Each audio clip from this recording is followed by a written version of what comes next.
Victorian law requires that an adult be present during formal police questioning of a young person under 18 years of age.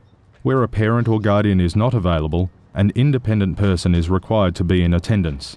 The role of the independent person, or IP, is to provide support for the young person to reduce any anxiety they may feel, to ensure the young person's evidence is accurately recorded, to ensure the young person understands their legal rights and the interview process, to facilitate communication between the police and the young person if required, to observe that the police are acting properly, fairly and with respect for the young person's rights, and if not, to take appropriate action, and to refer young people to appropriate support services.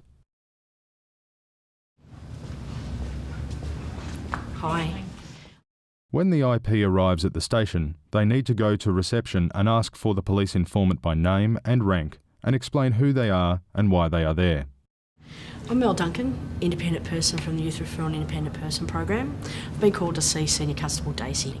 Sure, won't be a moment. Senior Constable Dacey, want to see you at the watch house. The informant will take the IP to the interview room, which is in a secure area of the station, where they will meet the young person. How you going? Mark Dacey. Mel Duncan. So we have a Jason Montez in custody. He's 16 years old, arrested for robbery. He was a bit upset when he first came in, but he seems okay now. Mum can't get here, and Dad's not around anymore. Is there anything else you need to know? How long's he been here? About 40 minutes. Yeah. We're hoping to get the interview started soon. How long do you need with him beforehand? Usually takes around 10 to 15 minutes, but I'll let you know when we're ready. Okay. If you want to come through, I'll show you where he is. Thank you.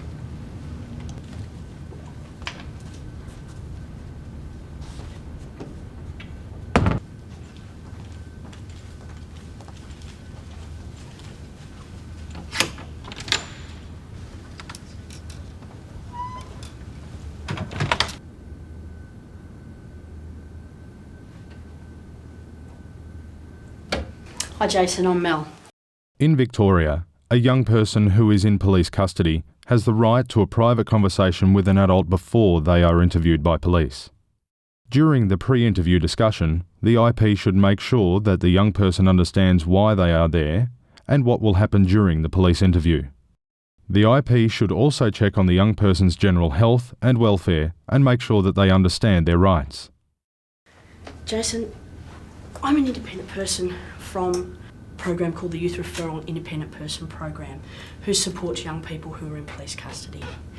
And I've been called here today to be with you while you're interviewed because I've been told that your parents are not able to be here with you today. Is that correct? Yeah, my mum's at home with my baby sister and she can't get here at the moment. Okay, so I'll be with you just to make sure that the interview's fair, that you're okay and that you understand what's going on. Does that make sense? Yeah, I think so. An important role of the independent person is to check the general welfare of the young person. Some of the issues the IP would consider include any medical condition or injury requiring immediate attention, whether the young person is of Aboriginal or Torres Strait Islander descent, whether the young person has an intellectual or other cognitive impairment, and whether an interpreter is required. If it is apparent that the young person has a specific need, the IP must draw this to the attention of the police officers and record all information on the interview report sheet. Now, how are you feeling at the moment? I'm okay. I just want this all over with. Do you need anything? A glass of water or a toilet break?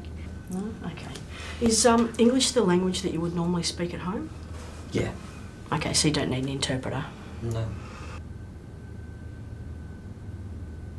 So have you been in police custody before? Yeah, a couple times. Okay, so you know a bit about the process. Mm. All right.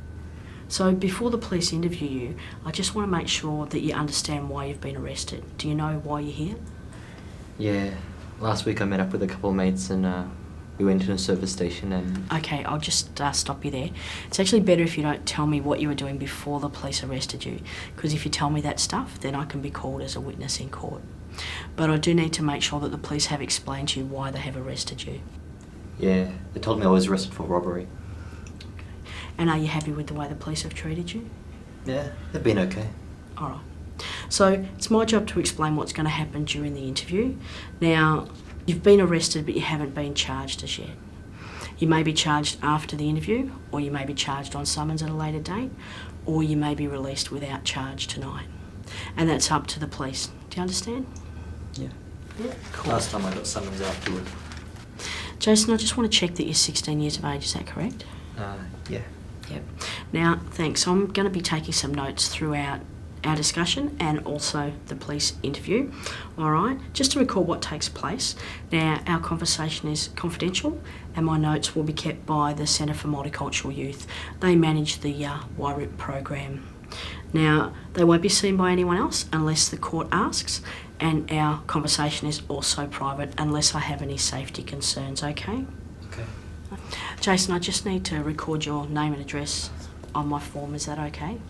Sure.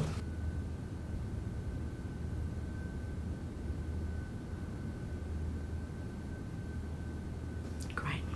Now, when the interview starts, Jason, it's going to be recorded on 3 discs here. Now, at the end of the interview, you'll receive one of the discs. The police will have one copy of the disc and the other copy will be used as evidence in court if you're charged, okay? Okay. Great. Jason, at the beginning of the interview, the police will ask you to state your name and address. Now, you have to answer this question even if you don't want to answer anything else. Okay. Right? Now, when the machine starts, the officer will read you a caution and your rights. And I'll go through this with you because it's really important. Okay? The police officer will say, you're not obliged to say or do anything, but anything you do say or do can be given in evidence. And then they'll ask you to tell them what that means. Are you able to explain to me what that means? Means I don't have to say anything, but if I do say anything, I can be told in court. That's right. So after you've told them your name and address, you don't have to say or do anything else. If you don't want to answer any other questions, then you just need to say no comment. Now, you also don't have to do anything else the police might ask you to do, like have your photo taken or make a written statement. And if they ask you to do any of these things, then you can decide whether or not you want to do them, okay? What do you think I should do? I already told them stuff. Will I end up in jail? Usually it's the stuff that you say at the interview rather than the stuff before the interview that counts in court. But I can't give you any advice about what to say or do because I'm not a lawyer. A lawyer can help you though, and if you want to speak to a lawyer, I can arrange for you to speak to a lawyer for free. It's free and confidential, so no one else will know what you talk to the lawyer about. Do you think you might like to speak to a lawyer? I'm not sure. Maybe Okay. later. Okay. But remember that you can speak to a lawyer anytime, either before the interview or during the interview. And if you want to do that, you just need to ask either myself or the police officer. Jason, I'll go through some of the other rights that you have. Did you know that you can telephone a friend or a family member to let them know where you are? Yeah. And did you want to do that? No. Okay. Now, the police will also ask if you're an Australian citizen or a permanent resident, or if you're of Aboriginal or Torres Strait Islander descent. Are you Aboriginal or Torres Strait Islander, Jason? No. Okay. All right. And are you a citizen here? Yes. After the initial interview starts, the police will ask you a series of questions about what you were doing before you were arrested. Make sure that you ask the police to explain something if you don't understand the question. You should never just agree with a question because you don't understand it. Okay? Now, the police might also want to take your fingerprints, and because you're 16, they're able to do this even if you don't want them to. Now, if the police do want to fingerprint you, they will explain your rights around that. Okay? Don't worry, I'll be here with you if they do fingerprint you. Okay. I know it's a lot of information to take in, Jason. Do you have any questions that you want to ask me? How long will I be here for? I can't say, that's up to the police, but I'll be here with you for the interview and we'll have another chat afterwards. I just want to remind you that you can speak to a lawyer at any time. Now, it's confidential and free. Do you think you'd like to speak to a lawyer before the interview starts? Yeah, I think I'd like to speak to a lawyer now. Do you have a lawyer that you want to talk to, or would you like me to arrange one for you? You get one. It won't take me too long. I'll just be a few minutes and I'll be right back, okay?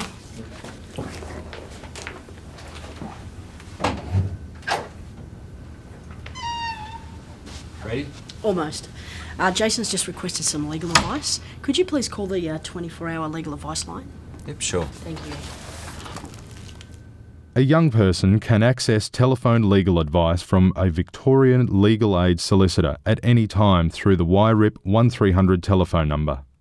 An IP can request the police call this number and ask for a duty solicitor.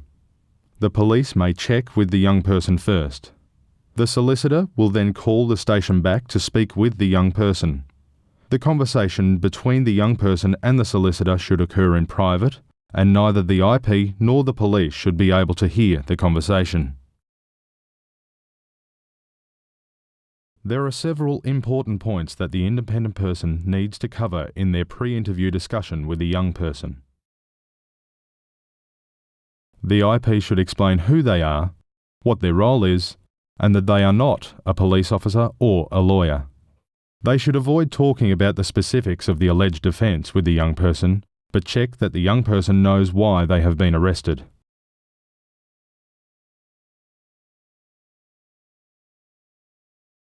The IP should check that the young person looks and feels okay and is fit for interview.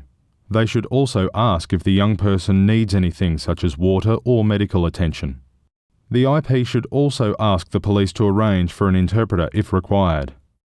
If at any time they have any concerns about the young person's health or fitness for interview, the IP should draw this to the attention of the police and record this information on the interview report sheet. The IP should inform the young person about what they can expect to happen during the interview process and that the interview will be recorded.